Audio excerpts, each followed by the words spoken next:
Hello students. जैसे कि आपको दिख रहा होगा, हम लोगों ने लुब्रिकेंट का लेसन स्टार्ट कर चुके हैं। और जो एक फर्स्ट वीडियो डाला है उसमें मैंने स्टार्टिंग किया था लुब्रिकेंट्स का। उसके आगे का ही ये पोर्शन है जिसमें स्नेहक की प्रॉपर्टीज़ को हमें पढ़ना है। ये कंटिन्यू वे क्वेश्चन है जो एग्ज़ाम में पॉलिटेक्निक फर्स्ट सेमेस्टर के एग्ज़ाम में आना ही आना है। उसी का नोट्स प्रिपेयर करके आपको दिया जा रहा है। ओके स्टूडेंट्स, तो लेट्स स्टार्ट। सबसे इम्पोर्टेंट आगे के उसके पॉइंट को हम डिस्कस करेंगे इस पीडीएफ में।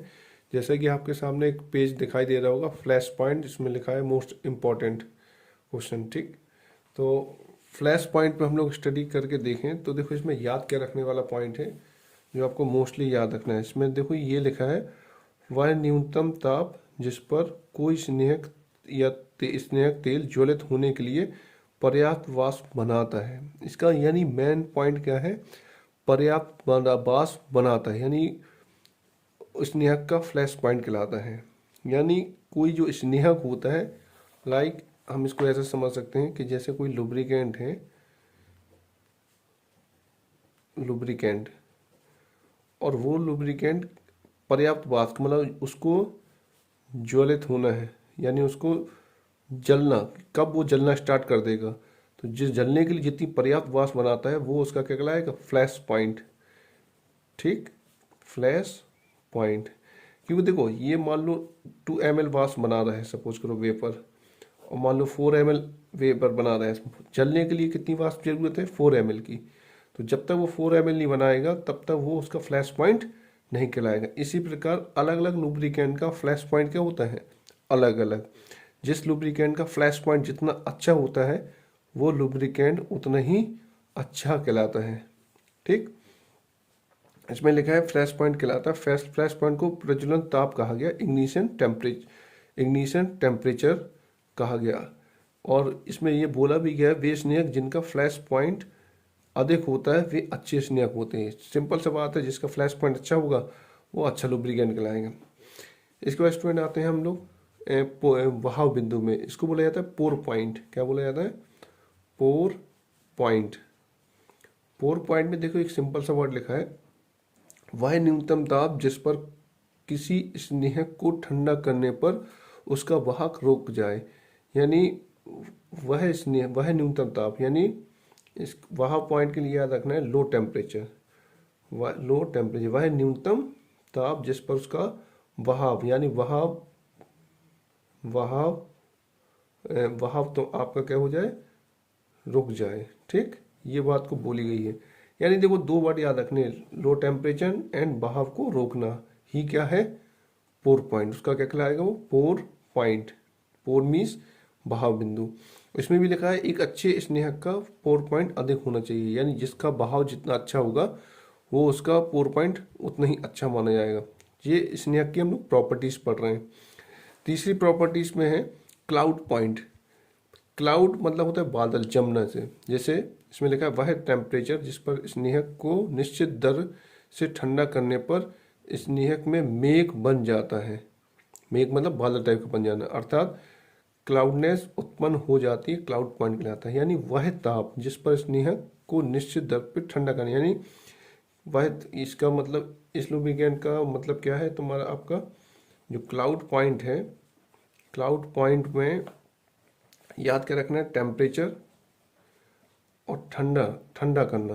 क्या करना, ठंडा करने पर क्या हो जाए, वो जम जाए, इतना भर याद रखना है। वह टेम्परेचर जिस ताप पर वह उसे ठंडा करने पर क्या कर जाए, जम जाए, वो उसका क्लाउड पॉइंट। और इसमें पोर पॉइंट में क्या रखना है, लो टेम्परेचर जिस पर उसका बहाव रुक जाए। और फ्लैश पॉइंट में क्या रखना है, वह टेम्परेचर जिस पर उसका वाष्प, वह फ्लैश पॉइंट में न्यूनतम ताप जिस पर वह स्नेहक तेल या ज्वलित होने के लिए पर्याप्त वाष्प बना दे। यानी इसके लिए फ्लैश पॉइंट के लिए क्या रखना है, पर्याप्त वाष्प।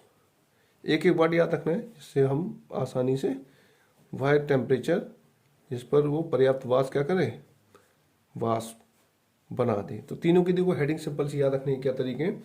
वह टेम्परेचर जिस पर वह पर्याप्त वाष्प बना दे, फ्लैश पॉइंट कहलाएगा। लो टेम्परेचर उसका बहाव रुक जाए, पोर पॉइंट कहलाएगा। और वह टेम्परेचर जिस पर ठंडा करने पर वह जम जाए, क्लाउड पॉइंट कहलाएगा। ठीक, तो ये तीनों हेडिंग्स हैं जो सिंपल और बहुत आती हैं एग्जाम्स में। ठीक। इसके बाद स्टूडेंट्स, इसके बाद सामने दिख रहा है आप लोगों के क्लासिफिकेशन ऑफ लुब्रिकेंट। तो लुब्रिकेंट कितने टाइप्स के होते हैं, तो दिख रहा है आपको solid lubricant, semi solid lubricant और लिक्विड लुब्रिकेंट। तो आपको स्टूडेंट्स की नाम या एग्जाम्पल याद होना चाहिए कि सॉलिड लुब्रिकेंट होता है ग्रेफाइट, अभ्रक, और सेमी सॉलिड लुब्रिकेंट होता है आपका ग्रीस, वैसलीन, और लिक्विड लुब्रिकेंट में आपके जैसे ऑयल, ये सब आ जाएंगे आप लोगों के। ठीक। तो इस टाइप के लुब्रिकेंट्स के बारे में आप लोगों को समझना है। ये तीनों पॉइंट है। क्लासिफिकेशन में बस कुछ नहीं लिखना है, इन का उपयोग उच्च ताप या मध्यम ताप की अवस्था में अत्यधिक होता है। ठीक है, ये आप पढ़ लेंगे, इसको नोट्स में बना लेंगे। इसमें याद रखने वाला पॉइंट यही है सबसे इम्पोर्टेंट। तो अभी तक हम लोग दो पॉइंटों को आराम से स्टडी कर चुके हैं। इसके बाद हम लोग आगे बढ़ते हैं। ठीक। तो इसको हम आगे लेते हैं, और आगे में आप देखिए इसका मेन स्टेप क्या है। तो आगे आपको दिखाई दे रहा होगा इसमें ये सिंथेटिक लुब्रिकेंट। ठीक है, सिंथेटिक लुब्रिकेंट या सिंथेटिक लुब्रिकेंट तेल, ये इंपॉर्टेंट क्वेश्चन है। इसके बाद इसको कई बार पूछा भी गया एग्जाम में, इन सिंथेटिक लुब्रिकेंट को। और इस क्वेश्चन को देखिए, इसमें ये additive important of additive lubricant in lubricant. तो एक क्वेश्चन में पेपर में इस नाम से पूछता है योजक क्या है, योज क्या है। ठीक। कटिंग ऑयल भी एक क्वेश्चन है, लेकिन ये दो पॉइंट बहुत इंपॉर्टेंट है जो एग्जाम में आते ही आते हैं। तो सिंथेटिक लुब्रिकेंट ऑयल क्या है, इस बात को समझना है। तो यहाँ पे साफ लिखा है विभिन्न कार्बनिक तथा अकार्बनिक यौगिक में रासायनिक विक्रम द्वारा बनाए गए तेलों को सिंथेटिक तेल कहते हैं। तो देखिए सिंपल से उसने वर्ड बोला है सिंथेटिक ऑयल में। उसने आपको सिंथेटिक ऑयल में क्या बताने की कोशिश की, उसने ये बताने की कोशिश की है कि ऑर्गेनिक यानी कार्बनिक प्लस इनऑर्गेनिक का केमिकल प्रोसेस। कौन सा प्रोसेस? Chemical process. यानी इन सब लोग जानते हैं कार्बनिक अकार्बनिक को केमिकल प्रोसेस से जो तेल बनाया जाता है, जो ऑयल बनाया जाता है, उसे हम लोग क्या कहते हैं? Synthetic lubricant oil. ठीक। इसके बाद इसमें बोला कि सिंथेटिक लुब्रिकेंट पेट्रोलियम से प्राप्त ना करके कृत्रिम रूप से बनाया जाता है। यानी इसे ये नेचुरल नहीं होता है कि हम सीधे पेट्रोलियम से ही इसको प्राप्त कर लें, इसको बनाया जाता है। जैसे एग्जाम्पल के तौर पे दिखाया गया सिलिकॉन, ग्लाइकोल, पॉली एल्कलाइन आदि का मिश्रण सिंथेटिक लुब्रिकेंट कहलाता है। ठीक। देखिए सबसे इंपॉर्टेंट है इसका मिश्रण किसका है। देखो सिलिकॉन है, ग्लाइकोल है, पॉली एल्काइलेन। ठीक है, जितनी भी पॉली एल्काइलेन होंगी बड़ी वाली, आदि का मिश्रण क्या कहलाता है? सिंथेटिक लुब्रिकेंट कहलाता है। इसका उपयोग वहाँ किया जाता है जहाँ पेट्रोलियम इसलिए प्रयोग नहीं किए जा सकते। यानी जितने भी पेट्रोलियम ऑयल है उनको छोड़ दिया जाए तो ये वो ऑयल हैं जिनका उपयोग हम पेट्रोलियम ऑयल का इस्तेमाल नहीं कर सकते, उन जगह पे इन सिंथेटिक लुब्रिकेंट ऑयल का इस्तेमाल हम लोग करते हैं। इसके बाद हम लोग देखते हैं कटिंग ऑयल पे।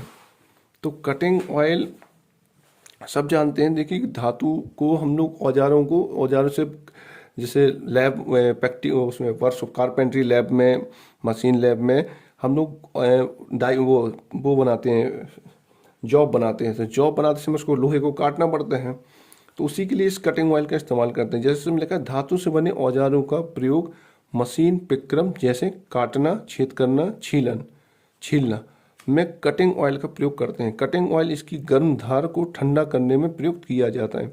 सिंपल सा है, कटिंग ऑयल का काम है जो जब हम कोई भी धातु को, सिंपल सा पॉइंट है, जैसे कोई आपकी जॉब है, जॉब को अगर आप काटोगे कंटिन्यू रफ करके, तो वो आपकी जो रफ औजार होगा वो गर्म हो जाएगा। और अगर कंटिन्यू उसको काटते रहें तो एक समय ऐसा होगा कि इसका प्रसार बढ़ जाएगा और ये रॉड क्या हो जाएगी, ब्रेक कर जाएगी। और अगर ये रॉड ब्रेक कर गई तो ब्रेक ना करें, तो इसलिए हम लोग क्या करते हैं, कटिंग ऑयल डालते रहते हैं, जिससे हमारा औजार जो है वो ठंडा होता रहता है और जिससे हमारा ये औजार आसानी से टूटता नहीं है। ठीक है, तो सिंपल सा इसीलिए उसने उसी बात को डिफाइन किया है। बने हुए औजार का प्रयोग करने में देखो इतने काम करते हैं, काटते भी हैं, छेद भी करते हैं, छीलते भी हैं, तो उसके लिए कटिंग ऑयल का प्रयोग करते हैं। कटिंग ऑयल का इसका गर्म धार को ठंडा करने में प्रयुक्त किया जाता है, ये इसका मेन वर्क है। इसके बाद आते हैं एडिटिव ऑयल में। देखिए एडिटिव ऑयल का जो स्नेहक में योजक जो इम्पोर्टेंट पॉइंट है इसमें लिखा है importance of additive in lubricant, यानी स्नेहक में योगज या योज वर्ड से क्वेश्चन वो पेपर में देगा आपको। ठीक है, इसमें देखिए क्या है, इतने पॉइंट लिखने हैं।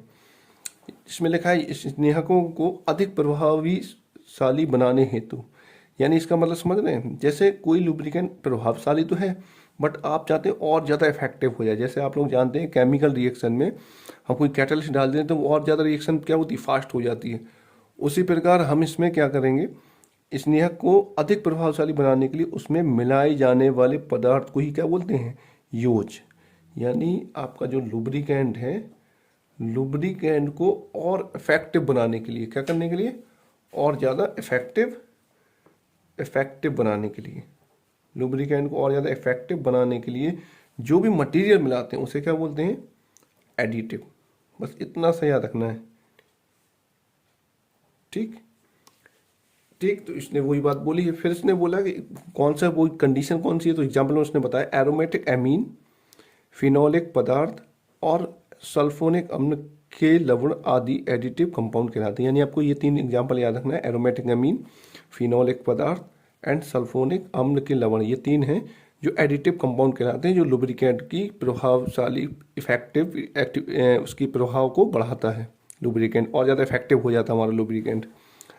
इसके बाद इसकी कुछ पॉइंट बढ़ाने के लिए, क्वेश्चन को बढ़ाने के लिए बोले गए कि अधिक अणुभार वाले यौगिकों को मिलाने से स्नेहक की सांद्रता बढ़ जाती है। यानी इसके हैवी कंपाउंड को मिलाने पर इसकी स्नेहक बढ़ जाती है, सांद्रता बढ़ जाएगी तो लुब्रिकेंट हमारा अच्छा माना जाता है। स्नेहक में योजक पदार्थ मिलाने से मशीन की कार्य क्षमता एवं उपयोगिता बढ़ जाती है। ये 2 इंपॉर्टेंस हैं जो इसको प्रॉफिट कर रहे हैं।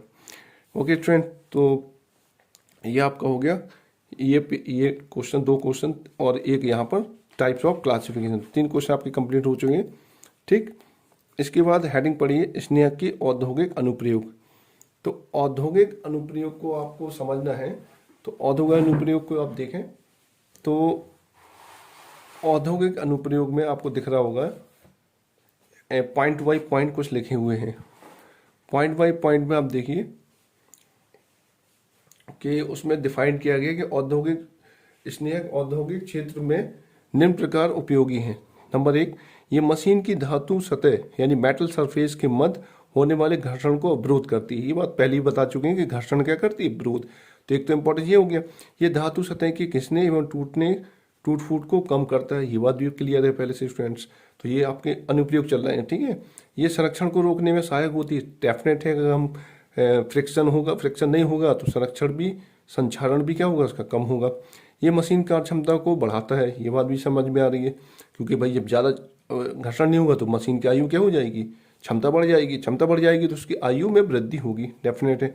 ये मशीन में आवाज़, कंपन तथा नॉकिंग मतलब वो अपस्फुटन बोला जाता है, नॉकिंग को कम करता है।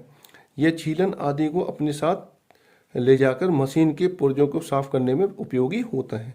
तो ये सारे पॉइंट उसी से रिलेट करते हैं जो आपको वर्क और उसकी नीड आवश्यकता में पिछली बार वीडियो में पढ़ा दिया गया है। ठीक है ना, क्योंकि लुब्रिकेंट का काम ही क्या है, घर्षण कम करना। इसके बाद एक छोटी सी हेडिंग और है जो कभी कभी क्वेश्चन पूछ लेता है, वेयरिंग में स्नेहक का क्या कार्य है।